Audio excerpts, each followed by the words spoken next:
나처럼 했으면 좋겠어요. 그런 거는 이제 대표님의 DNA, 나다움이 뭔지를 먼저 글로 적어보고 그걸 명시해서 늘려나가는 작업입니다. 이 DNA를 복제해 나가는 작업이에요. 점장한테, 부점장한테, 매니저한테. 처음엔 나 혼자만 복제하지만 유비 밑에 관우 장비가 있듯이 나와 함께 복제된 관우와 장비와 함께 다른 친구들한테도 복제해 나가는 작업을 하는 거예요. 멤버십 안내사항입니다. 점프아웃TV 멤버십 회원이 되시려면 구독 후 옆에 가입 버튼을 눌러주세요. 멤버십 회원은 비공개 영상과 프리미엄 자료, 사업 고민 상담을 받아보실 수 있습니다. 자, 그래서 배달의 민족, 이 배민다움이라는 책을 보면요. 배달의 민족에서 일 잘하는 방법 11가지가 있습니다. 자, 이 11가지 요소를 잘 보면요. 스킬적인 얘기는 전혀 들어가 있지 않습니다. 그걸 제외한 우리만의 기준을 세운 거죠. 이 기준을 잘 지키는 사람들이 일을 잘하는 거다라고 하는 거고, 이렇게 일을 하는 게 우리의 방향성과 맞는 사람이다. 이게 바로 우리 다움이고 우리 공동체가 추구하는 방향이다라고 글로써 정의를 해주는 겁니다. 저 역시도 이렇게 정의를 했었어요. 여기서는 일 잘하는 방법 11가지라고 했지만 저는 협력 규칙이라고 했습니다. 협력을 통해서 좋은 결과를 낼 수 있는 그런 사람들이 저는 일을 잘하는 사람이다라고 했고요. 제가 정한 이 8가지 기준에서도 스킬이 들어가 있지는 않습니다. 일 잘하는 기준의 존재 이유, 즉 협력 규칙의 존재 이유는 하나의 방향을 가서 궁극적으로는 우리 점포가 원하는 목적을 잘 달성하자. 우리 매장의 궁극적인 목적이 뭐냐면 오늘 온 손님이 만족해서 재방문하는 게 우리가 궁극적으로 달성해야 될 목적이잖아요. 만족해서 재방문하지 않으면 우리 매장은 존재할 이유가 없죠. 망하겠죠. 또는 경쟁력이 약화돼서 쇠퇴의 길을 걷겠죠. 결국 그 목적을 잘 달성해 줄 수 있는 사람이 매니저, 부점장, 점장으로 가야 되는데 그런 친구들한테는 스킬적인 건 당연히 숙련되면 해야 되는 거고 그 외에 우리만의 일 잘하는 방식들을 하나, 둘, 세 개 이렇게 천천히 늘려나가셔야 됩니다. 점장이나 대표님의 기준으로 하나씩 늘려나가시면 좋을 것 같습니다. 저는 처음에 믿는다, 신뢰한다는 말에 대한 경계 구분을 잘 못했어요. 저도 그냥 직장생활 했던 사람이었고 동호회나 어떤 인간관계 속에서 늘 살아왔기 때문에 이 구분을 잘 이해하지 못하는데요. 이제 사업을 하면서 시스템을 만들면서 구분하기 시작했습니다.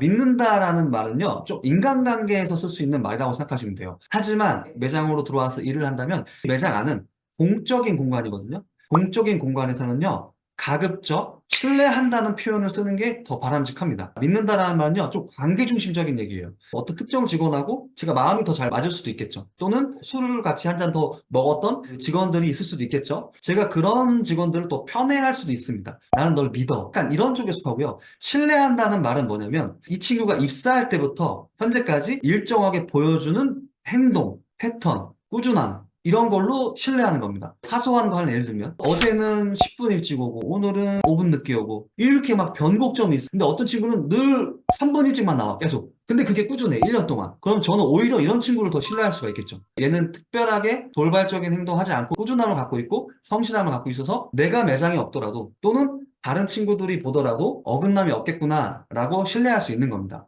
보통 이렇게 신뢰할 수 있는 친구들을 진급을 시켜주는 게 좋습니다. 사원에서 예를 들어서 매니저로 진급을 했다고 할게요. 대표님들은 진급을 시켜줄 때 가정하고 시켜주는 거죠. 지난 1년 동안 늘 그 꾸준함을 내가 신뢰해서 앞으로 네가 매니저가 돼서도 잘할 거야 라고 생각해서 진급을 시켜주는 거야가 관점이에요. 그러면 보상은 진급시켜준 순간 끝난 겁니다. 그럼 이 사람이 부점장이 되기 위해서는 매니저 때부터 또 1년간 꾸준함이 있으면 그걸 가지고 또 가정해서 부점장이 돼도 그렇게 할 것 같아. 가 되는 거죠. 그러니까 매니저가 됐으면 이제 보상은 다 해준 거예요. 끝난 거예요. 더 이상 생각할 필요가 없는 겁니다. 매니저가 됐으니까 뭔가 더 잘해주려고 이런 게 아니에요. 이미 보상은 해준 거예요. 그리고 제가 한 이 말을 그대로 그 직원들한테 설명하시는 게 바람직합니다.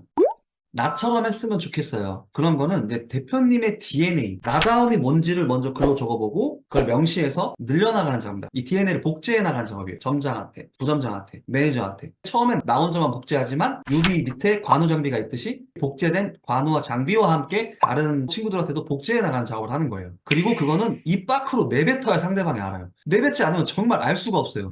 입 밖으로 내뱉지 않았어. 그리고 글로 써서 명시하지 않았어. 그럴 경우에는 오늘은 일을 잘했다고 했는데 또 내일은 왜 못했다고 하지? 상대방도 헷갈리는 거예요, 서로. 그래서 보통 이렇게 할 때는 대표님들이 매장에서 뭘 가장 중요하게 생각하는가, 그거를 명시하는 겁니다, 글로. 한번 써보는 거예요. 생각해보니까 나는 시간 약속을 굉장히 중요시 여기는구나. 또 내가 생각해보니까 나는 변함없이 꾸준한 친구들을 좋아하는구나. 힘든 일이나 어려운 일이 있으면 자기가 먼저 한다는 친구들. 그런 친구들을 내가 매니저로 진급시켜줬구나. 그런 걸 내가 먼저 생각해보는 거예요. 그 다음에 그걸 글로 적어보고 실제로 행동도 내가 그렇게 하고 있는가? 보는 거예요. 저를 돌아보니까 저는 항상 여기에는 1시간이라고 표현했지만 저는 매장을 항상 2시간 일찍 나왔거든요. 2시간 일찍 나와서 책을 읽던가 매뉴얼을 만들기 위해서 자료 작업을 했던가 항상 그렇게 했던 것 같아요. 저는 출근을 2시간 일찍 해서 매장 입구 청소를 항상 제가 먼저 했거든요. 성공하기 위해서 내가 흐트러짐 없는 나의 패턴을 유지하기 위해서 청소를 했거든요. 저를 위해서.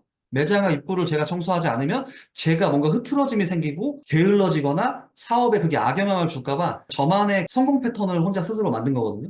뭐 이렇게 정하는 겁니다.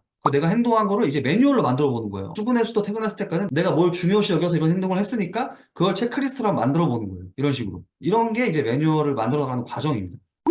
아마 제 유튜브에서 무슨 자료들이 계속 나가고 있을 거예요. 제가 진짜 주려고 찍은 경우도 있지만 찍다가 제가 말실수를 해서 주는 경우도 있습니다. 근데 어쨌든 제가 제공하는 자료들을 잘 보시고 대표님들만의 걸로 바꿔나가시면 시행착오를 줄여서 빠르게 뭔가 만들어갈 수 있겠죠.